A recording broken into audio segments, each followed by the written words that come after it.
Gravação iniciada, presidente. Ok, Fabimar, obrigado. Bem, colegas, vamos retomar então a nossa sessão de julgamento do período da tarde, do dia 5 de agosto de 2020. Nessa segunda parte da nossa sessão de julgamento, não participará do colegiado o conselheiro Márcio Augusto Sequef Salem, e no lugar dele participará a conselheira representante da Fazenda, Sara Maria de Almeida Carneiro Silva. Seja bem-vinda, Sara, à nossa turma. Obrigada. E nós vamos dar, então, seguimento à nossa sessão de julgamento pelo item 77 da pauta, de relatoria do conselheiro Rafael. O item 77 é do contribuinte Humberto Maluf. Rafael, Sara, você tem acesso à pasta T, né? Tem. Eu já até abri aqui. Já abriu, né? Uhum. Então, está lá disponível já na pasta T, no nome Rafael, lá o item 77, que é do Humberto Maluf. Ok. O voto. Rafael, então pode iniciar a leitura do relatório e do voto, e como eu falo sempre, se for possível você fazer um resumo do relatório do voto, a gente agradece. Pode começar então, Rafael. Maravilha. Contra o recorrente foi emitido o 77. Contra o recorrente foi emitida a notificação de lançamento número 207, folha 0207, por meio da qual exigiu o pagamento de ITR do exercício 2005, acrescido de juros moratórios e multa de ofício totalizando o crédito tributário R$ 37.008,33, relativo ao imóvel denominado Fazenda Rocinha e Boa Vista, no inscrição, no município de Frutal, Minas Gerais. Após devidamente notificado, o contribuinte apresentou em 27/11/2009 documentos que comprovavam o VTM declarado, inclusive laudo técnico, folha 1465. Cientificado do lançamento em 30/12/2009, a rede folha 66, o recorrente apresentou impugnação, folha 69 a 72, e documentos, folha 73 a 84, em 29 de janeiro de 2010. Em julgamento da DRJ, folha 115 a 25, a mesma negou o provimento da impugnação e manteve o lançamento conforme emenda abaixo. Intimado, o contribuinte apresentou recurso voluntário, folha 129 e 132, protestando pela reforma da decisão, sem contrarrazões, ao relatório. O recurso voluntário é tempestivo e atende os demais requisitos de admissibilidade, deve, portanto, ser conhecido. Ele não alegou decadência. Então, é o seguinte, apesar de não ter sido reduzida pelo recorrente, o estratégia de matéria de ordem pública, que pode ser conhecido em qualquer momento, inclusive de ofício, impõe-se verificar o caso em análise. Aí eu falo da questão do 173 ou do 150 aqui, mas a questão aqui é o seguinte, no presente caso, no demonstrativo de apuração do imposto devido, folha 6, elaborado pela fiscalização, verifica-se que houve recolhimento do imposto pelo contribuinte, que corrobora com o ajuntado do comprovante de pagamento, folha 65. As folhas 65 têm uma DARF, competência do ITR de 2005. Tá? Então, nesse caso, seria a aplicação do artigo 150, parágrafo 4º do CTM, retroativo, ao lançamento, e o lançamento se deu em 2009. Então, o lançamento se deu em 30 de dezembro de 2009. Eu entendo que decaiu. Queria que você desse uma confirmada. Não está não, Rafa. Não, 1º de janeiro de 2005. É 1º de janeiro de 2005. Aí você vai contar 2005 todo, 2006 todo, 2007 todo, 2008 todo, 2009 todo. Uhum. Ele teria ter virado mais 2 dias. Então, ótimo. Em dezembro de 2009 para efetuar o lançamento. Tá, então coloquei voltar, então posso cancelar essa primeira parte, sem problema. Tá aqui. Vamos passar à matéria do recurso. Mas eu tinha contado alguma coisa. Tá. Por 2 dias aí, né? Por 2 dias, então foi isso. Tá. Só estou eliminando aqui na minha minuta aqui a questão da decadência, então não tenho que votar. Vamos lá, valor da terra nua. Sobre o valor da terra nua, eu ler aqui por causa da gravação. Sobre o valor da terra nua, O recorrente alega que a autoridade fiscal valeu-se de critério subjetivo ao proceder ao arbitramento do valor da terra nua pela aplicação do CIPT, que na verdade traz o sistema de supostamente. Tá. Aqui eu trago a questão do CIPT, a questão legal do CIPT, a fundamentação, e a tela do CIPT destaca que o mesmo especificado na notificação de lançamento, as folhas 4, que consta o valor da terra do valor de VTN por hectare, com menção de aptidão agrícola. Tá? Por sua vez, em relação à certidão municipal, folha 43 e laudo técnico, folha 44,55 apresentados, há que destacar a ausência do preenchimento dos requisitos da norma BNT, NBR 146533, razão pela qual não vislumbra a aceitação do mesmo nesse mérito, VTN, tal como constou no acordo RJ.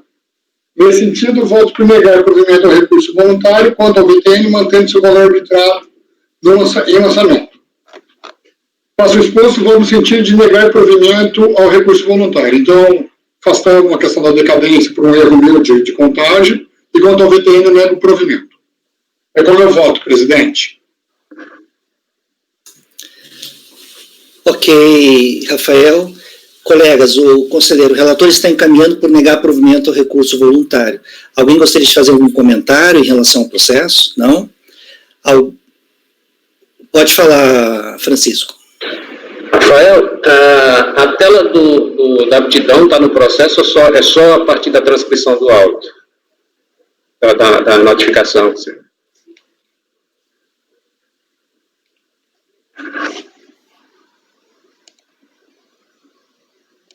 Ela consta no auto de infração, mas ela sozinha não vem no processo. Entendeu? Ela vem as folhas 4, a hora que a descrição dos fatos de enquadramento legal do ITR, ela põe CIPT, consulta, aí põe o usuário, data, põe tudo. E traz a aptidão agrícola. Deixa eu ver. Ela não consta avulsa nos autos, entendeu? Na verdade, o autuante afirma que tem, né? Porque assim, teve 2 casos o que nós julgamos mês passado, que veio no auto de infração e nós baixamos diligência. E a própria secretaria confirmou que veio, estava no auto e reapresentou a tela, entendeu? Por isso que eu entendi desnecessário.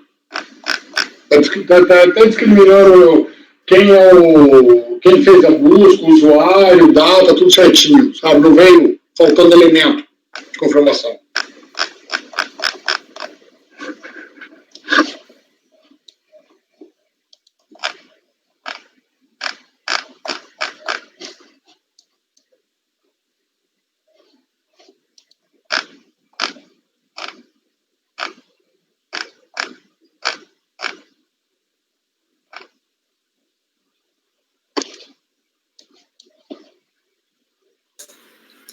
Você está dando uma conferida no processo, Francisco? Estou. Ele não apresentou o laudo não, né, Rafael? O laudo não atendeu às normas da BNT. E por ser VTN, teria que ter os comparativos, mesma modalidade de área, região próxima, né, tudo aquilo. Então não tem. Por isso que eu neguei não aceitei o laudo. Perdão. Rafael, se você quiser arrumar o nome do município, que ficou frutal, né? É frutal, né? Está olhando aqui no processo. Sara, você já julgou ITR? Já. Aqui na TE, né? Na turma extraordinária, né? Que eu tô.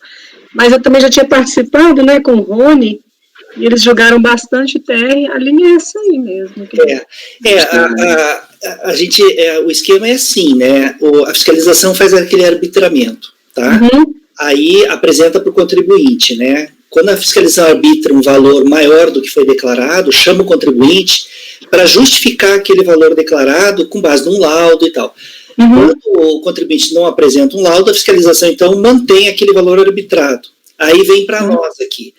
Aí, para nós, se não tiver um laudo que atenda às normas, né, a gente mantém o valor arbitrado, mas só mantém o valor arbitrado se o arbitramento tiver levado em consideração a aptidão agrícola. Na turma do Rony é assim também, o pessoal? Também. VTN médio, eles não... Exatamente. Só pela aptidão agrícola. Então, e às vezes acontece da fiscalização não ter levado em consideração a aptidão agrícola. Aí, quando isso acontece, a gente mantém o que foi declarado daí. Eu também já peguei um assim que não levou em consideração. Foi nessa linha aí também, que na turma extraordinária, né?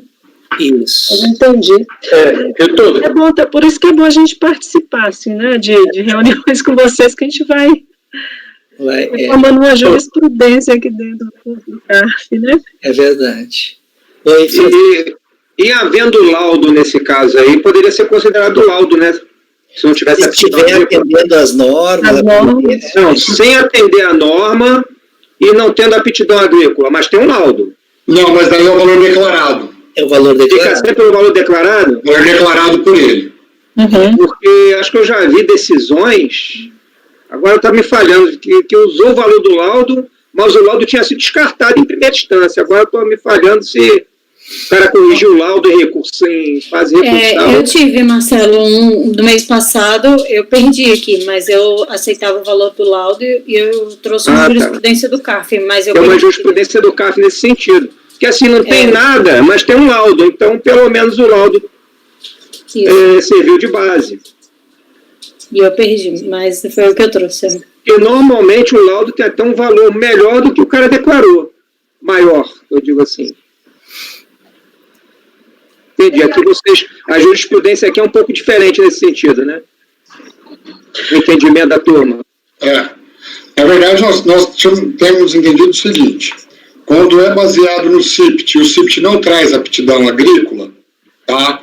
E ele menciona o CIPT, a gente baixou em diligência para que seja juntada a tela de consulta feita para mencionar.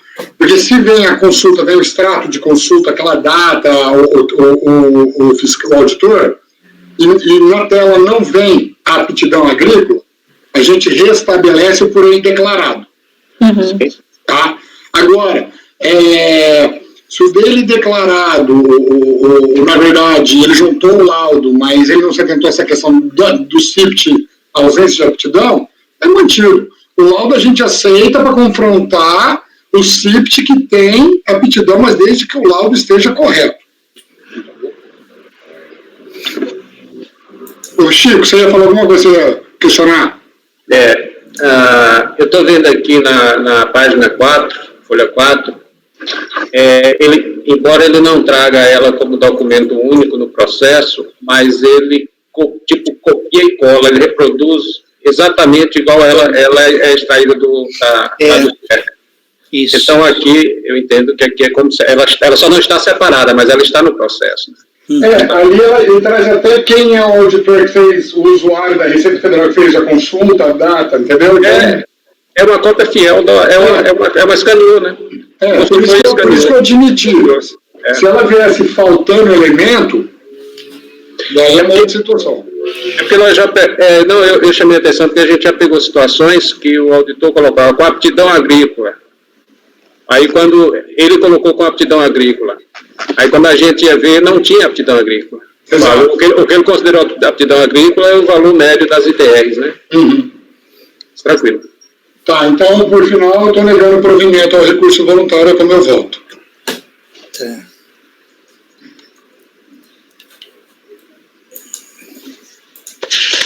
Então, colegas, em relação ao item 77 da pauta, o relator, então, está encaminhando para negar provimento ao recurso voluntário. Alguém diverge do voto do relator? Não, né? Ninguém diverge. Então, vai ficar assim a decisão em relação ao item 77. Acordam os membros do colegiado por unanimidade de votos em negar provimento ao recurso voluntário.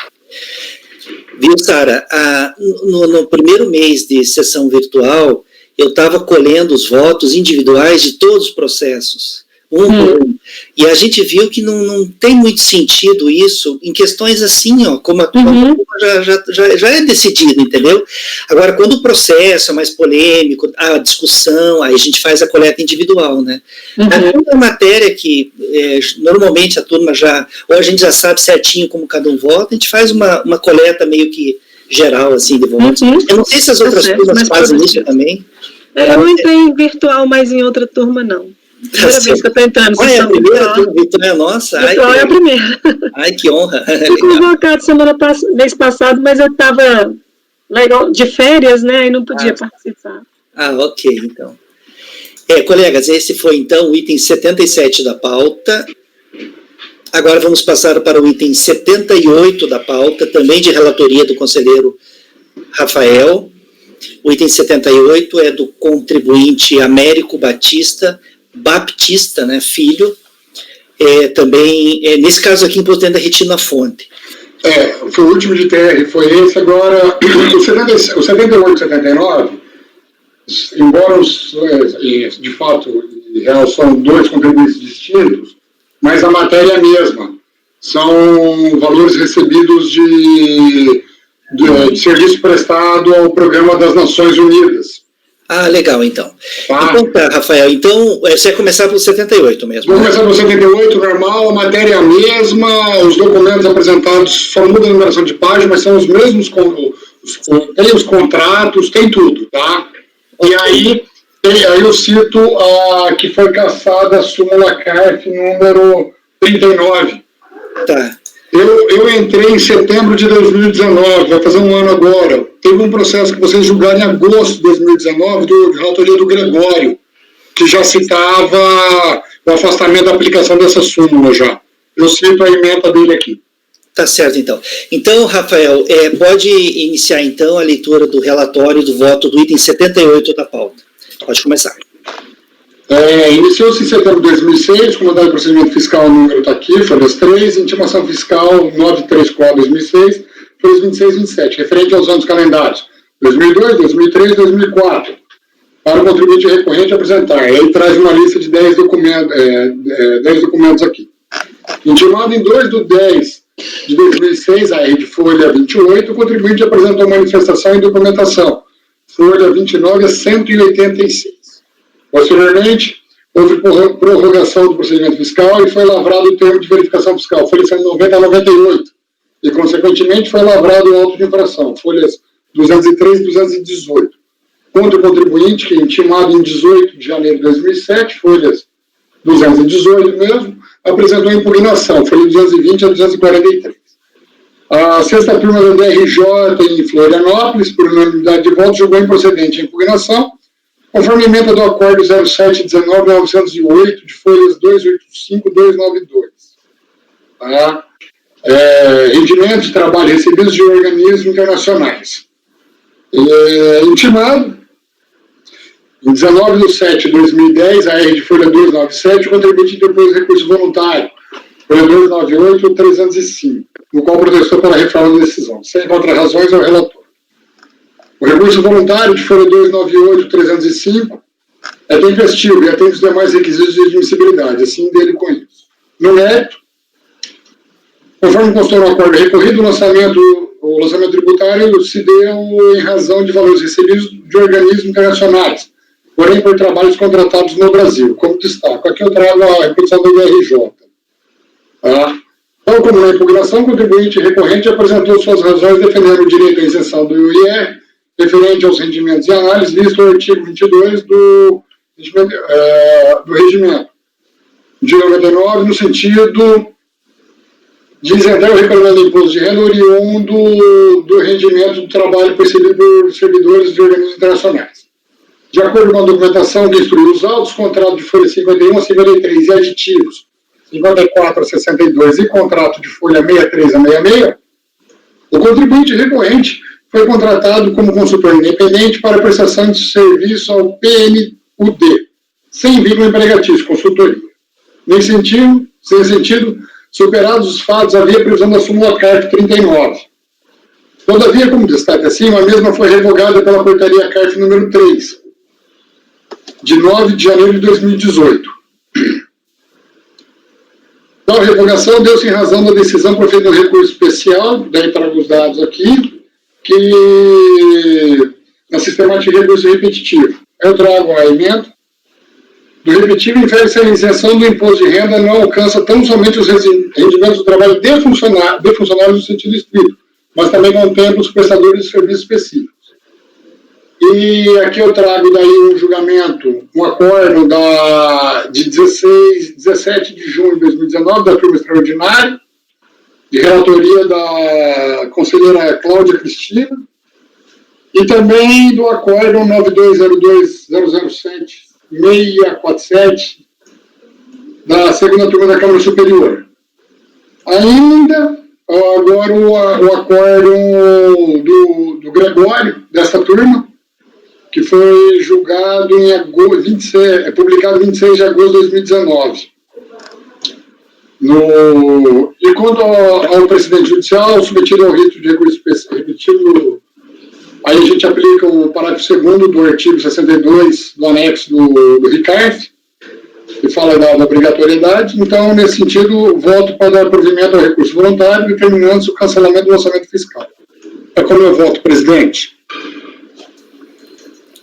Ok, Rafael. Colegas, alguém gostaria de fazer algum comentário?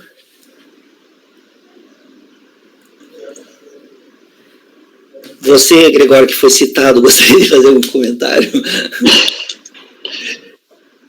Você não vai contra não, né, Greg? Acompanha o relator em gênero, número e grau. Cara, me surpreendeu essa matéria, nunca tinha lido. E o primeiro, na pesquisa, eu achei um acórdão da Câmara Superior que falava que ainda não tinha a revogação dessa súmula 39. E aí depois eu vi que apontou ali da nossa turma aí, que eu fui analisar e achei do Gregório. Que daí já tinha sido caçada a súmula, tudo. Foi mais fácil daí. Então eu voto por A gente votou. Em janeiro teve um meu, igualzinho. Que a gente Ana, desculpa, Ana, eu não lembrava. E foi provido por unanimidade também. Eu acho que esse tipo de processo ele acaba caindo mais para as turmas extraordinárias, mídia alçada. Na minha turma já pegou muito. Eu não peguei não, mas a gente já pegou vários outros colegas. Vocês não deve ser extraordinário. Não. É sempre resultado aí porque já tem decisão, né, do superior, né? A gente já pegou vários e é sempre dando provimento também. Tem uma declaração específica que eles fazem, né? Os órgãos que recebem os recursos aí, tal da DERC. Procura de identificar isso aí. Quando a notificação de lançamento tem uma declaração específica da Receita Federal que se chama DERC. Normalmente um órgão público recebe a DERC, organismos internacionais sempre preenche, né? Mas assim, independente da DERC, tinha essa discussão se quem não é do quadro, no caso desse aí. É que, na verdade, o próprio contrato fala que ele deve providenciar o recolhimento tributário. Isso que é o destaque da decisão da DRJ, né?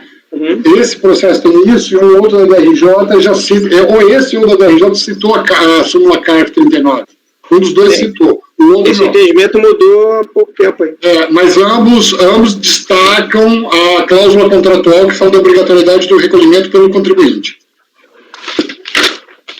Essa situação é meio estranha mesmo, mas está decidido.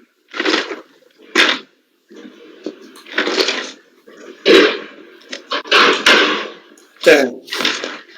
Colegas, alguém diverge do voto relator? Ninguém vai divergir?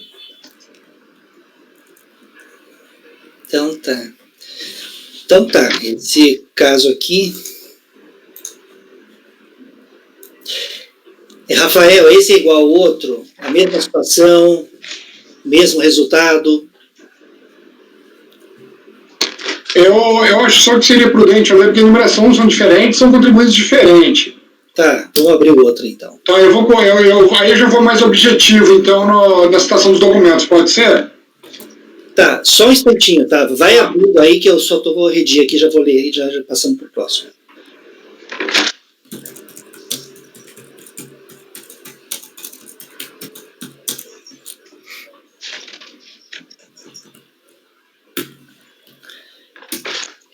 Esse não é um assunto muito frequente na turma, né? É bem pouco frequente. Eu acredito que seja por isso, viu, Dani? Por causa dos valores dos autos ou das notificações de lançamento. Normalmente fica ali naquele limite de 60 salários. Entendeu?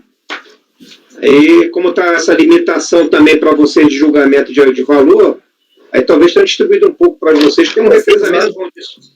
Na tua turma lá, vocês julgam bastante disso aqui, E a decisão é sempre nesse sentido. Sempre nesse sentido. Sempre porque eu acho que já tem decisão do STJ, né? Está no repetitivo, né? Supremo, exatamente. Então não tem...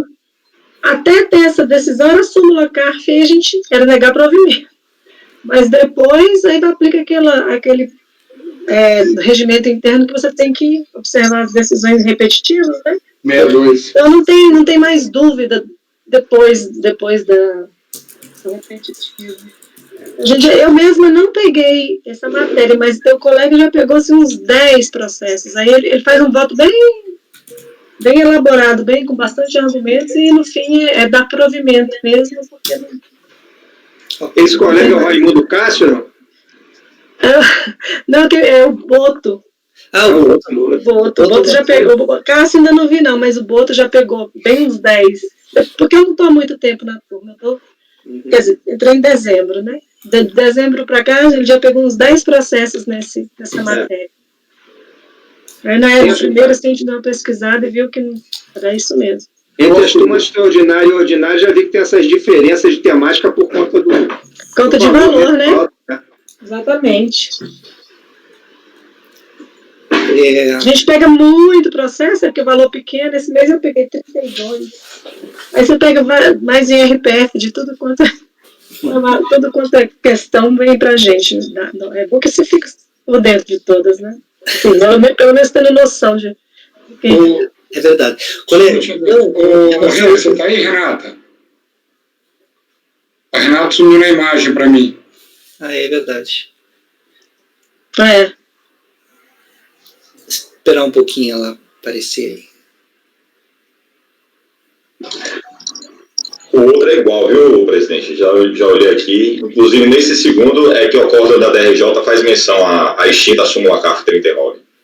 Certo. E mesmo assim ele manteve o crédito, né?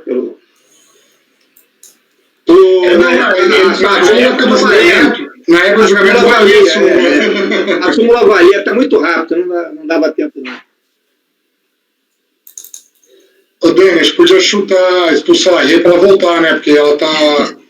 Mas a imagem, ela que bloqueou o vídeo, né? Tá com a câmerazinha ali cortada. Então, mas... E aí? Voltou. Só aqui, pessoal. Rafael adora dar um chute, né, velho? Nossa. Ai, eles são tão mal criados, eles vivem querendo chutar as pessoas.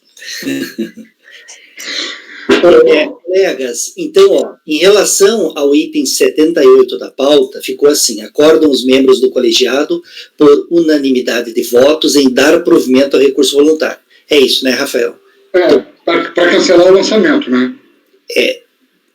Vou deixar assim, só dar provimento, daí lá você coloca daí na tua conclusão, né? E no item 79, que é do Braulio, você vai querer abrir e dar uma passada lá? Na verdade, eu só queria citar as folhas que estão nos documentos, tá? A fundamentação é a mesma. Então pode fazer isso. Colegas, o item 79 da pauta é do contribuinte Braulio Miragem. Tá? Rafael, então pode fazer as suas considerações em relação ao item 79. Tá, então vamos lá. O 79 é a mesma matéria, aqui, de fato, a quarta turma da DRJ de Porto Alegre menciona a súmula CARF, que era válida, era vigente na época, e no recurso, ele atacando a mesma matéria, ele instrui os autos durante a impugnação com os contratos de prestação de serviço, folha 62 e 63, e aditivos de folha 64 a 69, que era consultor independente na prestação de serviços ao PNUD. A súmula CARF foi afastada pela portaria CARF número 3, e aí existe a aplicação do artigo 62 do anexo 2 do regimento interno do CARF, no seu parágrafo 2º, que fala das decisões com efeito vinculante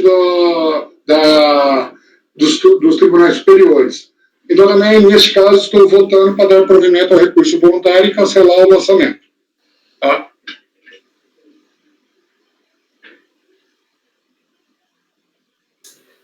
Ok, colegas, em relação ao item 79 da pauta, do contribuinte Braulio Miragem, o conselheiro relator também está encaminhando por dar provimento ao recurso voluntário. Alguém gostaria de fazer algum comentário? Alguém diverge do voto do relator? Não, né? Então, em relação ao item 79 da pauta, ficou: acordam os membros do colegiado, por unanimidade de votos, em dar provimento ao recurso voluntário. O item 80, aliás, do contribuinte Wilson Gabriel Vieira, ele foi retirado de pauta por solicitação do conselheiro. Tá? Então, ele não será julgado. Com isso, nós terminamos a pauta da tarde, do período da tarde do dia de hoje, dia 5 de agosto de 2020. Agora, nós poderíamos, tem previsão em portaria do CARF, autorizando, a gente poderia adiantar algum processo de amanhã ou de sexta. Colegas, o que vocês sugerem? Gregório, tem alguma ideia? Vamos puxar de amanhã, de quinta. Adiantar os de amanhã? Vamos na ordem de amanhã. Na ordem vamos seguir a pauta, quinta de manhã. Adiantar os da manhã, então. E aí, se sobrar tempo de manhã, a gente adianta os da tarde. Perfeito, então. Boa ideia. Então, colegas, vamos continuar com os processos do Rafael.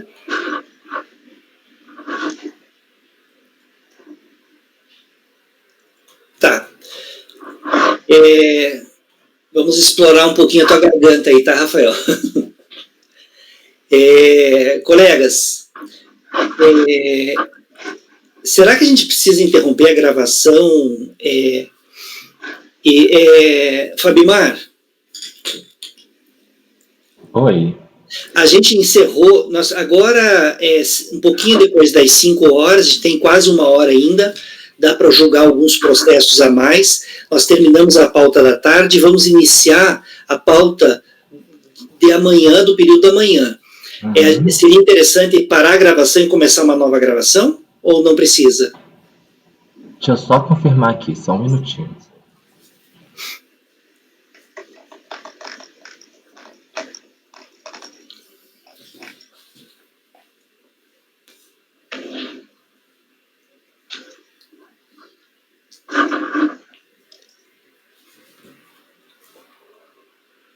Inclusive, os 3 primeiros são do mesmo contribuinte, né, do Moacir Zanini.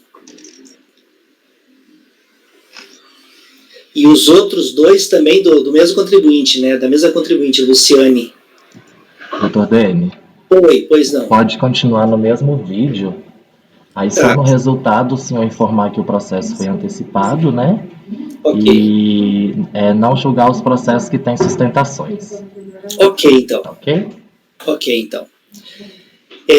Colegas, então a gente vai dar sequência sem fazer interrupção de gravação.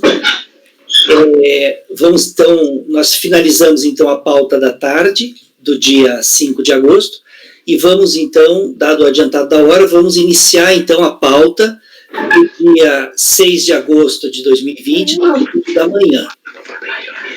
do período da manhã. Então, vamos iniciar, então, a pauta do período da manhã, dia 6 de agosto, pelo item 81 da pauta, que é o primeiro item, de relatoria do conselheiro Rafael. Em verdade, são 3 processos do mesmo contribuinte. Os itens... Mas são situações distintas, são. Tá, são os itens 81, 82 e 83, todos do contribuinte Moacir Zanini. Rafael, então você vai começar pelo item 81 mesmo, né? Normal. Então, Rafael, pode então iniciar a leitura do relatório, na sequência já pode passar para o voto. E é importante destacar que nessa sessão de julgamento do período da manhã do dia 6, não tem sustentação oral, não houve pedido de sustentação oral. Pode iniciar então, Rafael, o item 81 da pauta.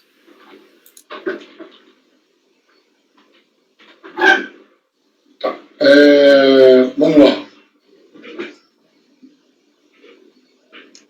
Tratando-se de lançamento tributário contra o contribuinte recorrente referente ao ano calendário 2003, em razão de glosa do imposto de renda retido na fonte, glosa de dependente, filha e glosa de despesas médicas.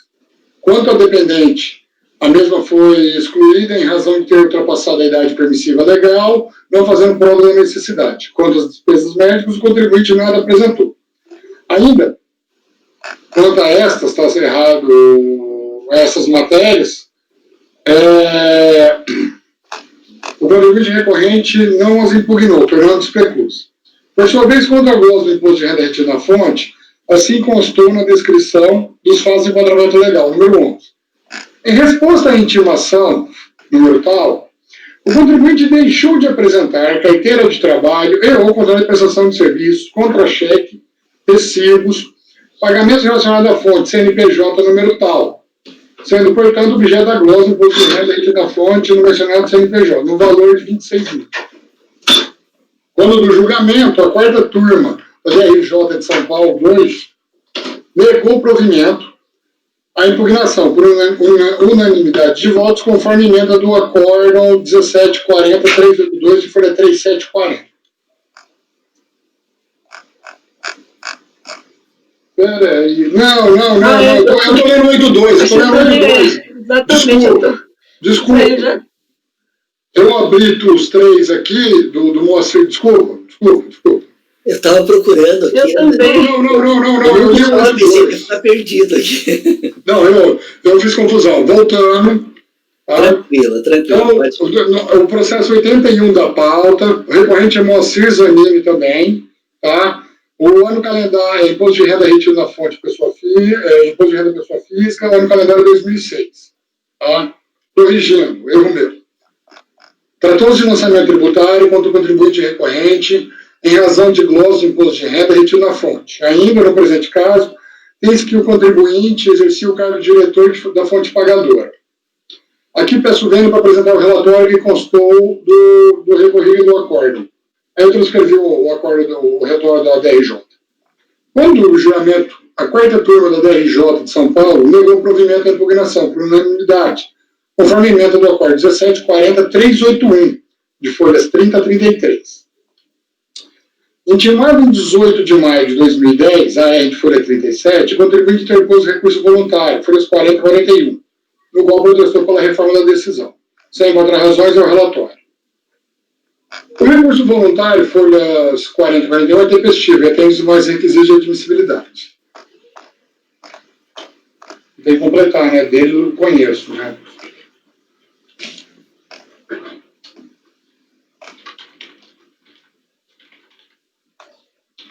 Tá. No mérito. Aqui eu transcrevo a questão legal do decreto 3.099, que dispõe dos rendimentos, com relação ao imposto retido na fonte, o artigo 87. Faço a verificação. E aqui vamos agora ao caso. Segundo constou na descrição dos fatos de enquadramento legal, folha 6, teria o contribuinte recorrente deixado de apresentar os documentos. Em resposta ao termo de intimação fiscal, o contribuinte deixou de apresentar os documentos solicitados, conforme segue: carteira de trabalho, ou contrato de prestação de serviço, contra-cheques mensais, ou recibo de pagamento relativamente à fonte. CNPJ 67431577 contrato 29. Nova União, Açúcar e Al. Assim, sendo o IRF foi objeto da glosa no valor de 14 mil. Grifei. Acontece que, ao confrontar com a própria declaração de imposto de renda do ano calendário em análise, folha 23 e 25, eis que o próprio contribuinte declarou o recebimento da própria pessoa jurídica, usina de álcool e açúcar, com o mesmo CNPJ. Nesse sentido, acostou aos autos com a impugnação os recibos de pagamento autônomo, RPAs, folhas 16 e 17, os quais foram emitidos pela pessoa jurídica, a Nova União SA, Açúcar e Álcool, e o CNPJ que confere com o CNPJ do enquadramento, com as devidas retenções e demais recolhimentos legais. Logo, tens que as RPAs embasar a declaração de imposto de renda, visto que, de acordo com a intimação fiscal, a prova foi apresentada. Responsabilizar o contribuinte aqui no caso não vejo fundamento legal para tal fim, visto que, de acordo com a intimação fiscal, a prova foi feita. Situação diversa e não tratada nos autos teria, de fato, a cobrança do imposto retido na conta da empresa Nova União S.A. Açúcar, e não repassada à União. Aqui, ao meu ver, a relação jurídica tributária está correta quando, ao identificar o contribuinte que recebeu da empresa, apresentou as RPAs e os valores coincidem. Não há que se falar em glosa do imposto retido na fonte. No tocante à responsabilidade solidária, há também que discordar do entendimento da DRJ. Não há nos autos qualquer prova ou vínculo de que o contribuinte exercia qualquer cargo de diretoria junto à empresa Nova União S.A. Açúcar e Álcool CNPJ, de novo destacado, se é que esta não repassou os valores declarados retidos. Ele, de fato, e tal como os documentos acostados nos autos, exerceu o cargo de diretor de pessoa jurídica diversa, a empresa Usina Santa Lídia S.A., e um CNPJ totalmente diferente, conforme a ata Assembleia Geral Extraordinária, folhas 10 a 12, mas pessoa jurídica estranha a Lídia. Logo, entendo que merece reparos ou acordo recorrido para afastar a glosa, restabelecendo as deduções, tal como declaração do contribuinte. Faço exposto, voto por dar provimento ao recurso voluntário. O que acontece? Isso ficou claro, mas assim.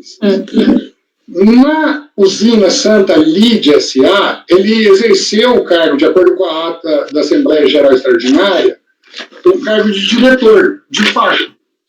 Só que as RPAs e a declaração de RPA, e a declaração de imposto de renda e as RPAs, são da Nova União Açúcar, S.A. Açúcar e Álcool e CNPJ diferente. Ele mesmo se confundiu. Agora, supor que é um conglomerado, supor que é um grupo econômico, supor não consta nada nos autos. E a DRJ manteve o lançamento contra ele por responsabilidade solidária, porque ele exercia um cargo de diretor.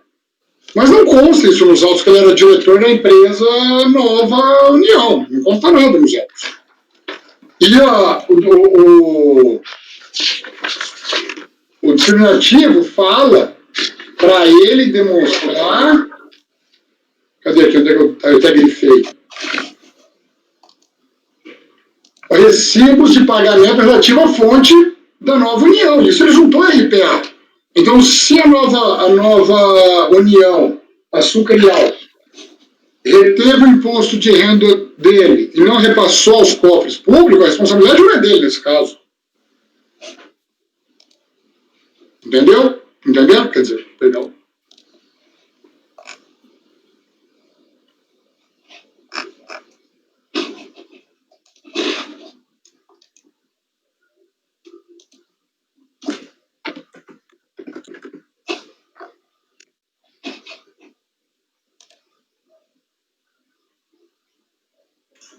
Basta ter, tá travado aqui para mim, queria dar uma olhadinha lá na decisão.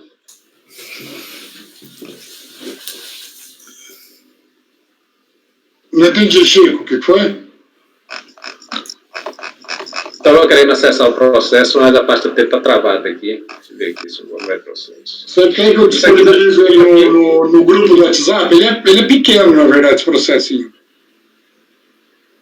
Eu vou tentar acessar no processo. Isso aqui veio muito na turma extraordinária. Quando eu estava lá, tinha muitas essas questões de compensação. Eu já peguei processo assim. Mas assim, no que eu peguei, ele falava que não era mais sócio da empresa, mas ele recebeu prolabore. Aí não tinha jeito, responsabilidade solidária, né, que a empresa não recolheu. E peguei um outro também que ele tinha cargo de diretor, alguma coisa assim. Nos dois eu neguei provimento, mas no caso eu tinha prova que ele estava na administração da empresa. Rafael, a DRJ diz assim, em que pese a documentação referente à usina Santa Lídia ser estranha aos autos, uma vez que discute-se no mesmo a compensação indevida de imposto de renda retido na fonte, que teria sido retido pela fonte pagadora Nova União S.A. Açúcar e Álcool, vê-se nos recibos de pagamento autônomos de folhas 11 e 12 que o impugnante ocupava o posto de diretor na empresa Nova União S.A. Açúcar e Álcool. Essa empresa Nova União é a empresa em relação à qual a fiscalização glosou o imposto de renda retido na fonte, porque o contribuinte não comprovou o recolhimento, né? A DRJ diz que, por esses documentos aqui, ele era diretor da empresa, né? Mas não tem documento nenhum nos autos da Nova Aliança. Fala folhas 11 e 12. Deixa eu ver aqui.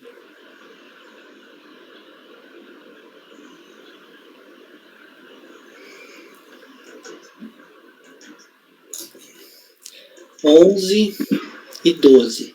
É 16 e 17, se eu não me engano, eletrônica, mas... Tá lá honorário de diretoria como pagamento da RPA. O Moacir assinou, inclusive, é um recibo de recebimento de rendimento, de pagamento autônomo.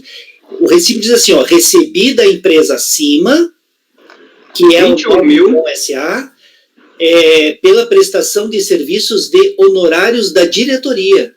Sim, mas qual o cargo de diretoria que ele é responsável? Ele pode ser diretor de marketing.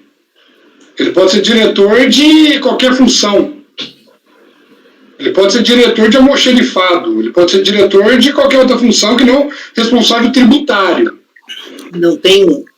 Não tem. Posse. Tem um termo de posse aqui.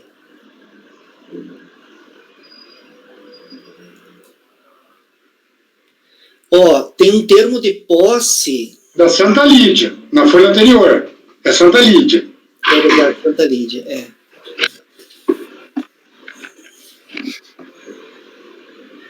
mas ele... Não tem um contrato social, não, para ver o que ele exercia? Não tem não, né, no processo? Não. Porque o 723 do RIR, né, ele fala de diretores, gerentes e representantes, mas aí você tem que ver o contrato social, né? Aí que tá, não fala o cargo de diretoria que ele exerce.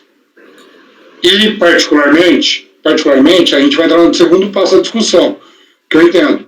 Qual é o grau da responsabilidade dele?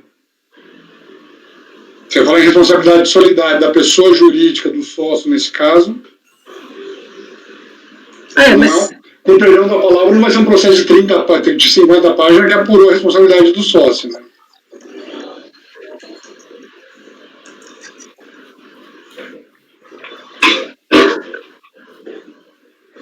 Porque o RIR, né, 723 do RIR é bem explícito, né, que são solidariamente responsáveis com o sujeito passivo, os acionistas controladores, os diretores, gerentes ou representantes de pessoas jurídicas de direito privado pelos créditos decorrentes do não recolhimento do imposto de renda na fonte. Porque você tem crime de apropriação indébita, né, então você até pode ir para 124 do CPM. O Moacir, ele fala na impugnação que ele prestava serviços na condição de diretor estatutário. E o RIR, sabe, como você leu aí, não especifica quais diretores, né? Ele deixa genérico, né? Diretor. Aí ele coloca no parágrafo único que a responsabilidade ela se restringe ao período da respectiva administração, gestão ou representação. Agora, é claro que pode ter, igual ele falou, um diretor de marketing, enfim. Por isso, quando tem o contrato social, fica mais fácil de ver. Se não tem que utilizar o que tem no processo mesmo, porque às vezes pelo próprio processo você vê.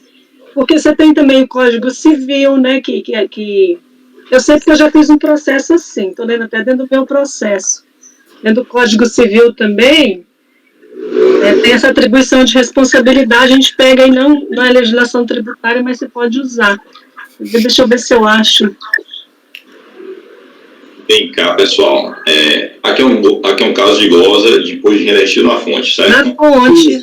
Isso. Aí a fiscalização glosou porque disse que o contribuinte deixou de apresentar os documentos solicitados, que comprova o pagamento dos rendimentos e, por conseguinte, a retenção na fonte. Isso. Aí você vai lá para quem está com o processo aberto aí, folhas 27, 28, isso, folhas 27 e 28 do processo. São extratos do sistema da Receita. São extratos do sistema. Inclusive, 28 é o espelho da da DIF. E tem um rendimento aí e tem um imposto retido na fonte. O imposto que foi declarado pelo contribuinte e que foi usado pela fiscalização. É porque não é uma questão de ter tido retenção, é de não ter tido recolhimento. É, isso. O problema é não ter tido recolhimento ele declara um imposto de uma fonte pagadora que ele era, por exemplo, sócio, administrador. Tudo bem que ela dá o comprovante, tem retenção, mas ela não recolheu. Só que a pessoa mesma, ela é dona da empresa, às vezes, aí fica até fácil, né, você receber dinheiro da União. Assim, eu tenho uma empresa, falo que retive de mim, apresento o DIF, tudo bem, dou comprovante e nunca paguei um centavo. Então, a gente vai pela apropriação indébita, né? O crime contra a ordem tributária aí, né? De apropriação. Tem a ata dizendo que ele é diretor administrativo. Tem, né? Pois é, já começa a ter pronto. Rafa, eu acho que divido de você. Uma empresa, né? Eu acho que a situação é exatamente, reteve, mas não recolheu. E ele, como diretor administrativo, ele tinha condições de Mas qual ter essa página, prova. Ana? Qual página, Ana? Página 10. Isso aí é da referente da usina Santa Lídia. Mas é Santa Lídia, outra usina, outro CNPJ. Mas não é essa que ele recebeu? Não, Nova União. Não, é Nova União. Nova União. Ah, tá. Ele foi intimado a apresentar, fazer prova, relação CNPJ, final 577.029 da Nova União, que ele apresentou as RPAs onde houve o destaque do recolhimento na fonte, da retenção na fonte. Só que os documentos que apresenta de contrato social, igual a Sara destacou, não tem nos autos. Tem de uma outra usina que ele exerceu também a função. Não tem nos autos. Supor que ele era o diretor financeiro, administrativo, contábil, nós estamos supondo, não tem nos autos. O processo que eu peguei tinha nos autos. Então, né? A primeira vez que eu fiz esse processo, eu tinha negado o provimento, mas depois, na hora que eu fui ler os contratos sociais, tudo, não tem, de fato, destacou tá ali. Se ele exercia a função de diretor financeiro, administrativo, é uma situação, né? Agora, se ele é diretor de logística de caminhão, de RH. Nossa. Essa ata que está na folha 10 que você viu, não é da União, não, né? Não. Na folha 6, que ele está aqui como diretor administrativo, eleito para o cargo de diretor administrativo, o senhor Moacir. Mas qual folha você está? É porque eu estava olhando. Está na folha 6. A minha aqui é a usina Santa Lídia, aí tá certo. Não é a União. Não é a União, não sei. Então, assim, no meu ponto de vista, eu não vejo responsabilidade. Sim, ele apresentou e não tem prova nos autos de que ele é responsável por isso.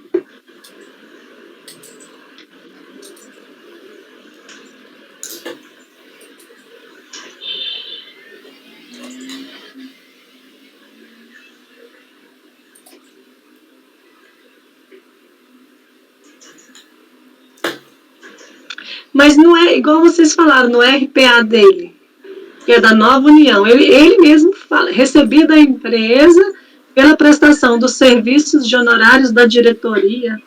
É porque não fala qual diretor de quê? Exatamente. Então, o RI é genérico, né? Diretores. No recurso ele fala que ele era realmente diretor estatutário. Eu acho que para mim fechou, gente. Não tem, né? Não tem. Mas diretor estatutário do quê? Ele é de outra, mas é de outra empresa. Não, ele afirma que ele é diretor, mas ele não fala qual função de diretoria. Ah, tá. Diretoria de qual função? Então a gente vai pensar. No recurso, é o recurso que eu estou vendo aqui, Ilustríssimo Conselho de Contribuintes do Ministério. Ele diz assim, ó.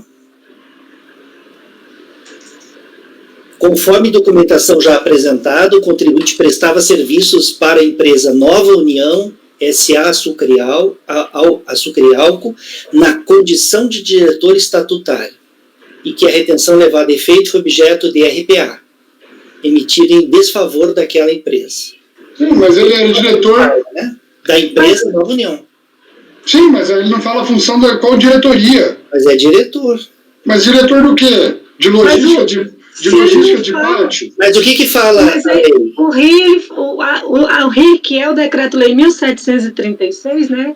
Ele fala diretores. Diretor. Se ele não se identificou, esse Decreto-Lei 1736, que estava no RI 99, deve estar agora no novo, artigo 8º fala: são solidariamente responsáveis com sujeitos passivos, acionistas, controladores, os diretores, gerentes ou representantes, não fala, os diretores genéricos. Dá uma olhadinha no e-mail que ele fez na página 43, dá uma leitura cuidadosa. Foi ele que fez o e-mail. Isso. Pode ser que eu esteja interpretando errado, mas dá uma olhadinha no e-mail que ele fez na página 43. Moacir Zanini, ele chama? E Moacir Zanini para Lopel. Está dizendo aqui que ele é diretor administrativo.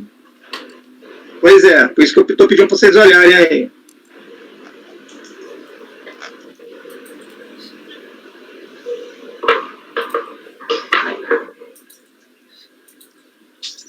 Ele, no PEL... Diretor estatutário contratado em 16 de agosto com CPF, descumprimento de obrigações trabalhistas.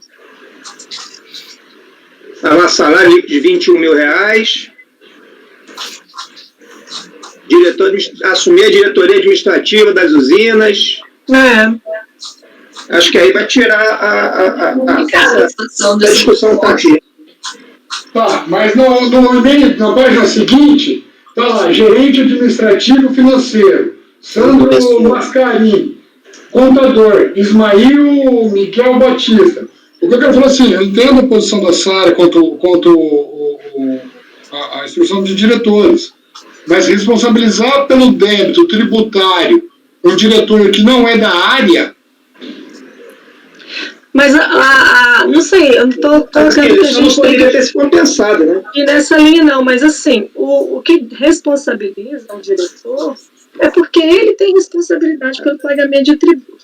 Mas o diretor, por exemplo, então tá, eu concordo com essa nesse ponto, mas o diretor de RH, o diretor de logística, o diretor de almoxerifado não tem.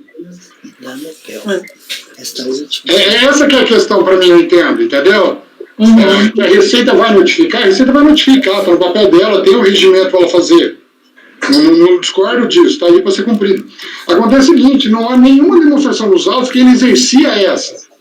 E aqui, a usina Nova União Alto, certo? E ali fala um grupo da Nopel, participações e usina Nova União. Mas eu não venho especificando essa questão. Eu entendo que ele não seria... Vamos falar, no meu ponto de vista, ele seria responsável se tivesse um documento demonstrando que ele exercia essa diretoria nessa empresa Nova União. Agora, gente, o que eu estou percebendo é o seguinte, o entendimento está formado. Eu acho que a gente, não é uma proposta assim, porque senão eu acho que a gente está repetindo, né? Seria, se você me permite agora, seria o seguinte, o grupo botar em votação diligência, por exemplo, para ser instruído com o contrato social, o estatuto, com a função dele nessa época, ou votar do jeito que está. Mas imagina, mas veja, daí vem na resposta à diligência que ele é de uma diretoria, sei lá, diretoria de assuntos gerais, assim. A gente vai ficar naquela dúvida, e aí? Pode, não, mas o decreto não especifica, né? Não, veja bem, se é... olhadinha em direito empresarial.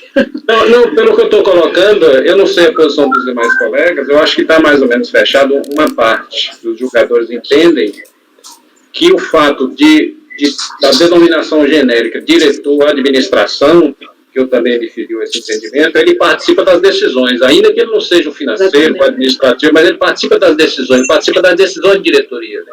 Ele tem poder perante a empresa. Mas o Rafael já não tem esse entendimento.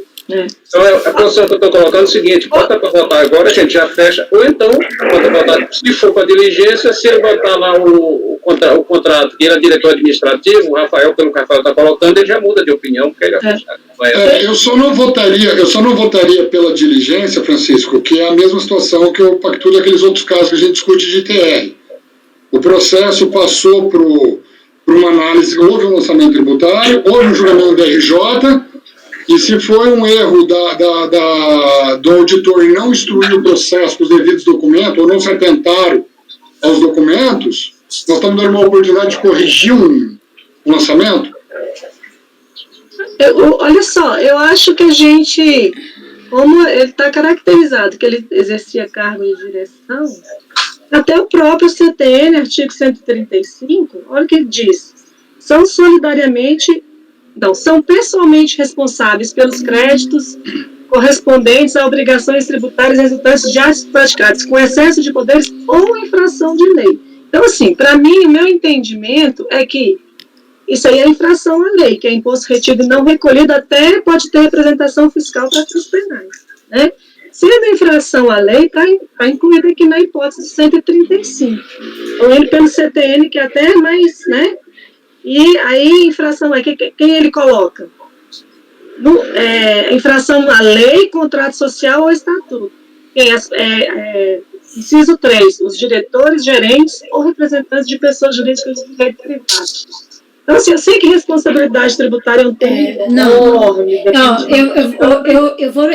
Eu vou divergir, Rafa, do seu, mas eu acho que, não que tenha infração ao estatuto, mas ele na posição de diretor, ainda que fosse almoxarifado, na hora que ele foi intimado pela fiscalização, fala assim, eu só estou vendo aqui que teve a retenção, mas recolheu mesmo. Ele tinha condições de chegar junto à empresa e trazer esses comprovantes.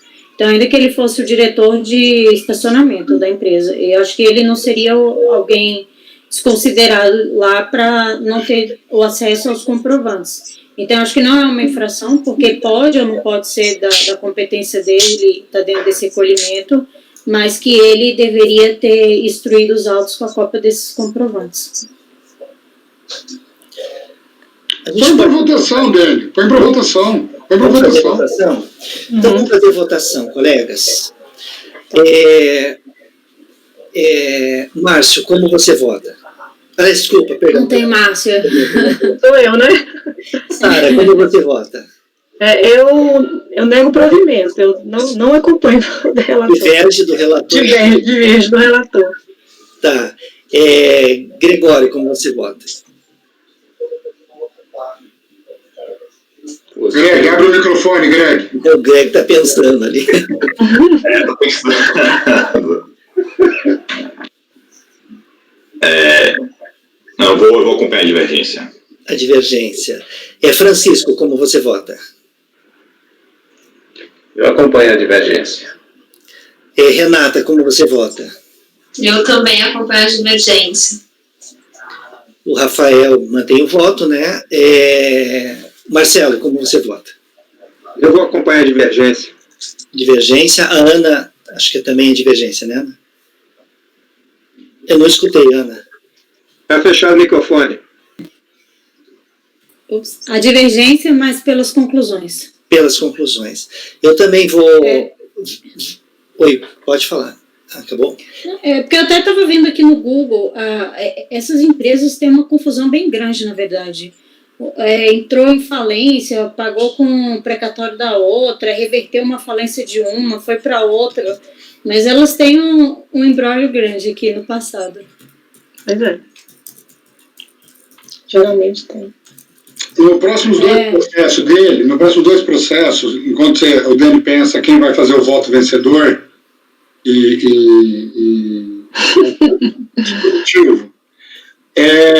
ele junta com recurso comprovantes de compensação. Indica processo que teria ocorrido a compensação dos débitos. Então, os dois seguintes, que são do próprio Moacir, eu estou convertendo em diligência para que seja levantado se de fato houve a compensação ou não. Peraí, então só um instantinho, já que é um caso um pouquinho diferente, já vamos abrir o outro lá. Então, em relação ao item 81 da pauta, ficou assim, colegas, acordam os membros do colegiado, por maioria de votos, em negar provimento ao recurso voluntário. Vencido o conselheiro relator, né, o Rafael, e no teu caso aqui foi provimento... Dar provimento para cancelar o lançamento. Provimento integral, né? Olha aqui. Tá. Vencido o conselheiro.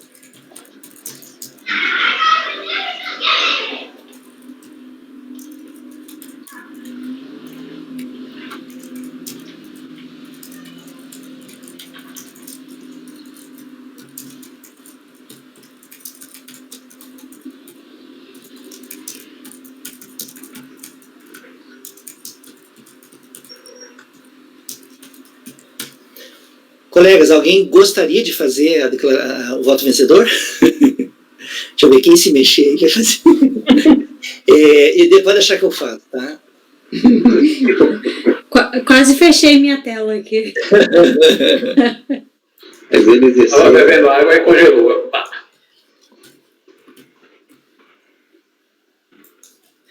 A gente já tem tanta coisa para fazer, né?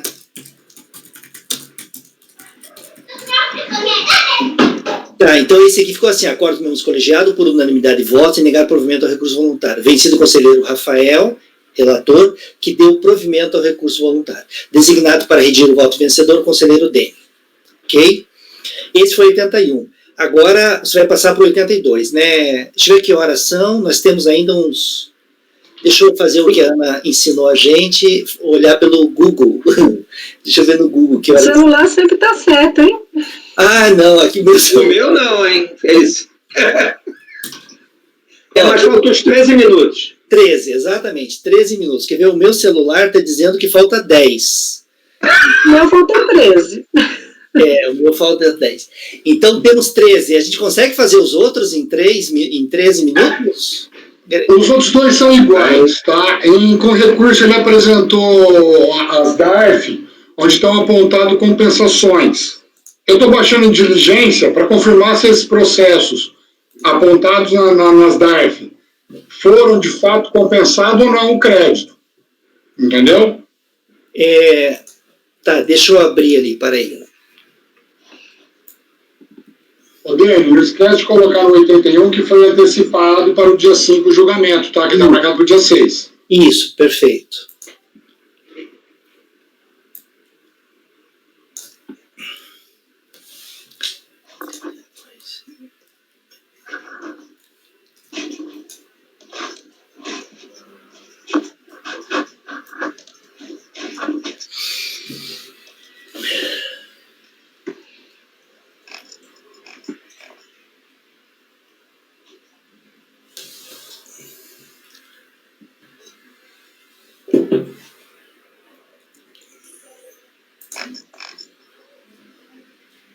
Confusão é essa, velho?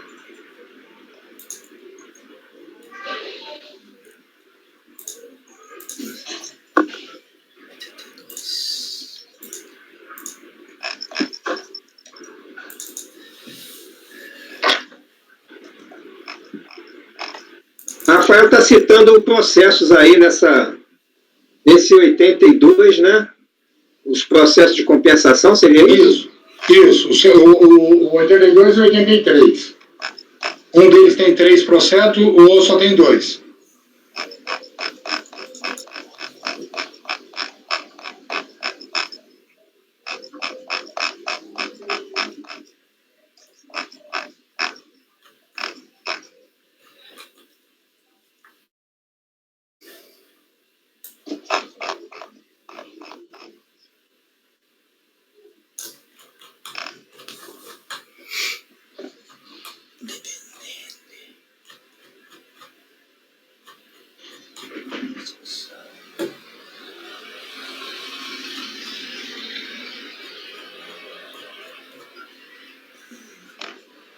Alfa Participações. Alfa Participações Industriais.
O 82, então, ele era de outra empresa que ele era diretor, que ele trabalhava, né? Que ele sofreu retenção, né?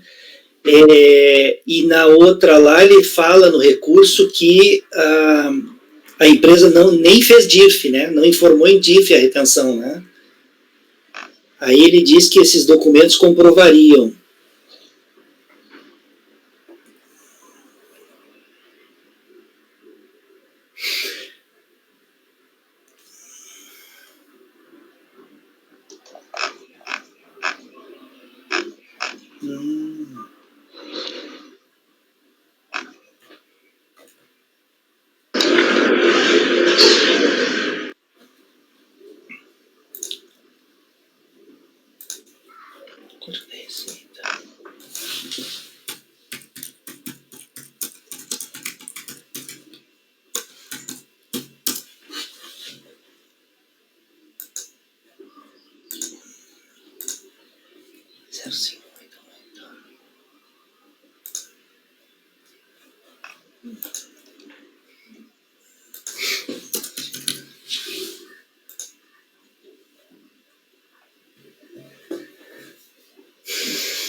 Eu não sei a opinião de vocês, mas talvez fosse interessante mesmo baixar a diligência para confirmar, né?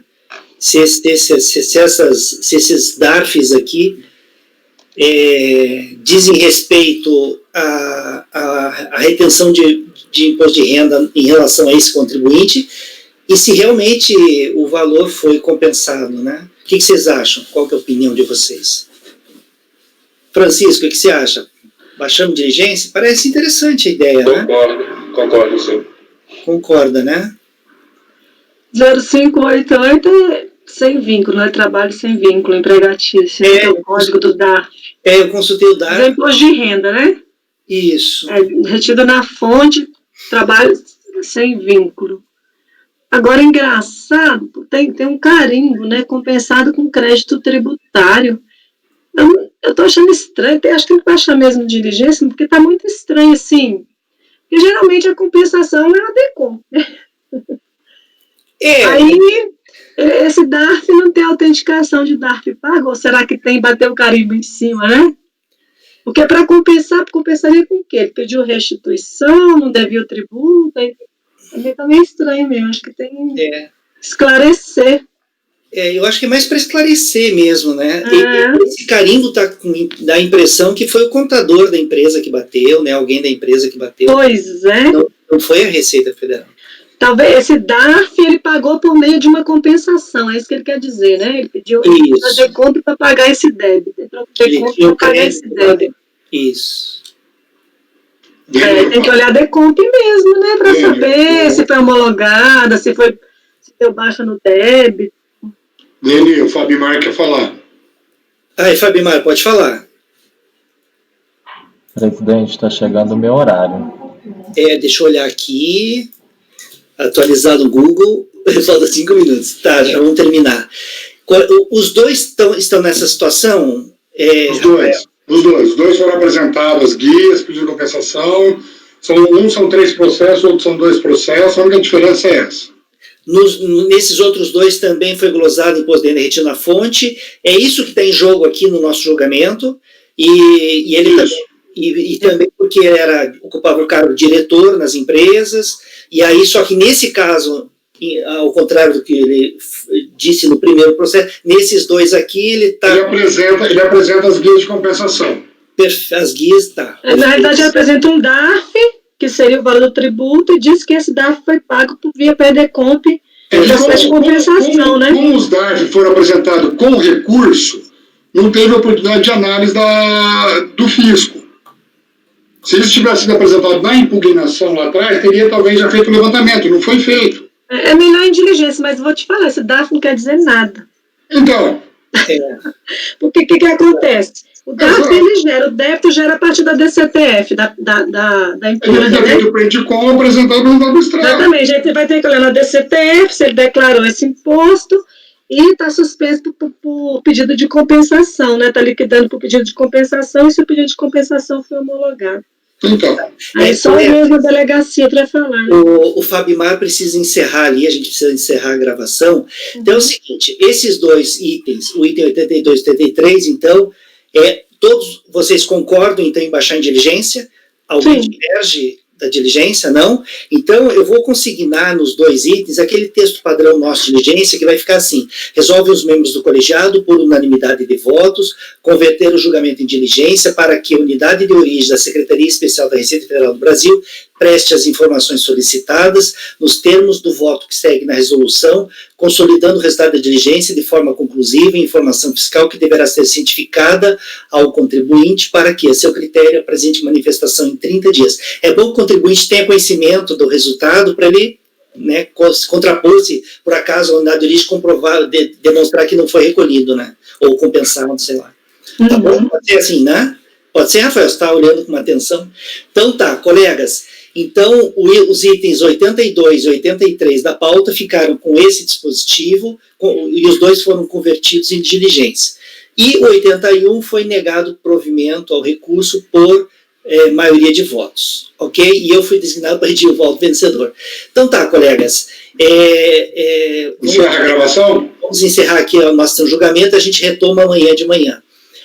Fabimar, pode então encerrar a gravação e